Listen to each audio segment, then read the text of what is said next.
Falar com Deus, tempo comum, 21ª semana, quarta-feira, dia 26/8/2026. Amar o trabalho profissional. O exemplo de São Paulo. Vejamos. O trabalho é um dom de Deus, um grande bem para o homem, para que seja o sinal de um bem árduo, conforme a terminologia de Santo Tomás.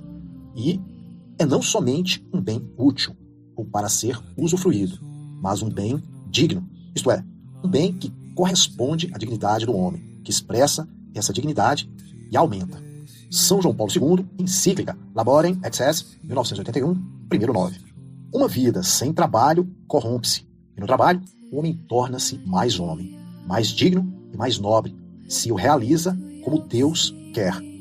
O trabalho é consequência do preceito de dominar a terra. Gênesis 1:28. Dado por Deus à humanidade. Se tornou penoso pelo pecado original. Gênesis 3:17. Mas que constitui o eixo da nossa santidade e o meio sobrenatural e humano apto para levar-nos Cristo conosco e fazermos o bem a todos. São José Escrivá, carta 1950. É com que a coluna vertebral do homem, que dá base de sustentação a toda a sua vida, e o meio através do qual devemos alcançar a nossa santidade e a dos outros. Um modo errôneo de equacionar o trabalho profissional pode repercutir em toda a vida do homem, mesmo nas suas relações com Deus. Por isso, compreendemos bem os males que a preguiça, o trabalho mal feito, as tarefas realizadas pela metade podem ocasionar.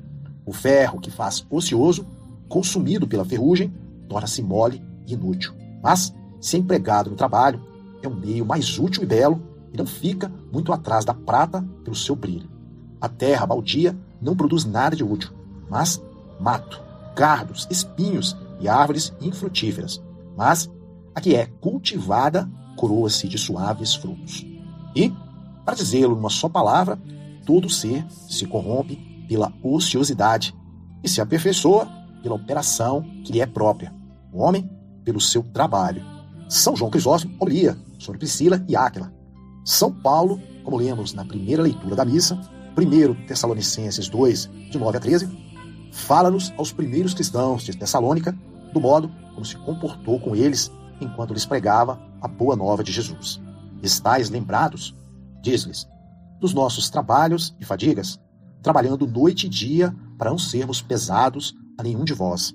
1 Tessalonicenses 2,9. E mais tarde, na segunda epístola, vós mesmos sabeis como deveis imitar-nos, pois não vivi entre vós sem trabalhar, nem comi de graça o pão de ninguém, mas trabalhei e cansei-me de noite e de dia, para não ser pesado a ninguém. 2 Tessalonicenses 3, de 7 a 8. O Espírito Santo, com este exemplo, inculcava-nos um princípio prático bem claro a seguir. Se alguém não quiser trabalhar, que não coma. Hoje, na nossa oração serena e sossegada, temos que ter presente que o Senhor também espera de nós esse mesmo espírito de laborosidade, de trabalho intenso, que se viveu entre os primeiros cristãos. Um dos escritores cristãos mais antigos, Didaquê, deixou-nos este admirável testemunho. Todo aquele que chegar a vós em nome do Senhor, seja recebido. Depois, examinando, vireis a conhecê-lo. Se quem chega é um viajante, não permanecerá entre vós mais do que 2 dias, ou, se for necessário, 3. Mas, se quiser estabelecer-se entre vós, tendo um ofício, que trabalhe e assim se alimente. E, se não tiver ofício, provede conforme a vossa prudência, de modo que não viva entre vós nenhum cristão ocioso. Se não quiser fazer assim, é um traficante de Cristo. Estai alerta contra esses. Qualidade humana do trabalho, vejamos. Nos seus anos de Nazaré, o Senhor deu-nos um exemplo admirável da importância do trabalho e da perfeição humana e sobrenatural que devemos realizar a nossa tarefa profissional. Jesus, crescendo e vivendo como um de nós, revela-nos que a existência humana, a vida comum e de cada dia tem um sentido divino. Por muito que tenhamos considerado estas verdades, devemos encher-nos sempre de admiração ao pensar nos 30 anos de obscuridade que constitui uma parte da vida de Jesus entre os seus irmãos homens. Anos de sombra, mas, para nós, claros como a luz do sol. São José Escrivá, Ex Passa 14. A sua própria maneira de falar, as parábolas, as imagens que emprega na sua pregação, revelam um homem que conheceu muito de perto o trabalho. Fala sempre. Para quem se afana, para uma vida ordinária, sempre regida pela lei da normalidade, pela aparição previsível dos mesmos problemas para as mesmas pessoas. Este é o ambiente da pregação de Cristo. Os seus ensinamentos ficaram graficamente inseridos neste contexto. Não era o filósofo, nem o visionário, mas o artesão. Alguém que trabalhava como todos. R. Gomes Pérez, La Vie et los Dias, página 20. Durante a sua vida pública, o mestre chamou para junto de si pessoas que estavam habituadas ao trabalho. São Pedro, pescador de ofício, voltará às suas tarefas de pesca logo que tiver a primeira oportunidade. João 21:3. São Mateus é convidado a seguir o Senhor no momento em que estava ocupado no seu ofício de cobrador de impostos. E o mesmo aconteceu com os outros apóstolos. Quando São Paulo partiu de Atenas e chegou a Corinto, encontrou um judeu chamado Áquila, originário do Ponto, e a sua esposa Priscila. Juntou-se a eles e, como era do mesmo ofício, hospedou-se em casa deles, trabalhava em companhia de Áquila. Ambos eram fabricantes de lonas. Atos 18, de 1-3. Foi durante essa estadia de ano e meio em Corinto que São Paulo escreveu as exigentes exortações que dirigiu aos cristãos de Tessalônica, convencido de que muitos dos males que vinham afligindo aquela comunidade cristã se deviam às circunstâncias de que alguns eram mais dados a falar e andar de casa em casa do que ocupar-se do seu trabalho. Devemos examinar com frequência a qualidade humana do nosso trabalho, se o começarmos e terminarmos no horário previsto, ainda que alguns dos nossos colegas, ou mesmo todos, não façam. Se o realizamos com ordem, sem deixar para o fim os assuntos mais difíceis ou menos gratos. Se trabalhamos intensamente, procurando evitar conversas, chamadas telefônicas inúteis ou menos necessárias.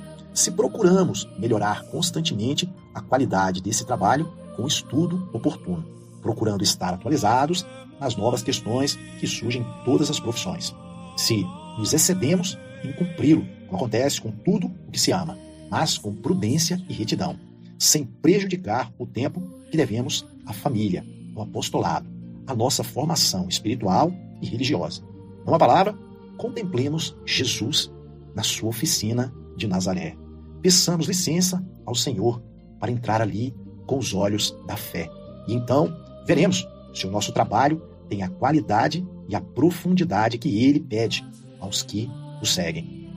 Amar a nossa ocupação profissional. Vejamos, temos que amar e cuidar do nosso trabalho porque é um preceito do nosso Pai Deus. Mediante o trabalho de todos os dias, a personalidade desenvolve-se, ganha-se o preciso para as necessidades da família e para as pessoais, bem como para prestar ajuda às boas obras de formação, de apostolado, entre outros. Temos que amar o trabalho e convertê-lo ao mesmo tempo em tema e campo de oração, porque, acima de tudo, é caminho de santidade. Podemos oferecer todos os dias ao Senhor imensas coisas que procuramos que estejam bem feitas. O estudante poderá oferecer-lhe horas de estudo intensas e seguidas. A mãe de família, a solicitude eficaz pelos filhos, pelo marido, o cuidado dos 1000 detalhes que fazem da sua casa um verdadeiro lar. O médico, a par da competência profissional, o trato amável e acolhedor com os pacientes. As enfermeiras, essas horas cheias de serviço contínuo, como se cada um dos doentes fosse o próprio Cristo. É no meio e na execução do próprio trabalho que devem surgir com frequência os pedidos de ajuda aos simples leigos. Não nos santificamos apesar do trabalho, mas através do trabalho.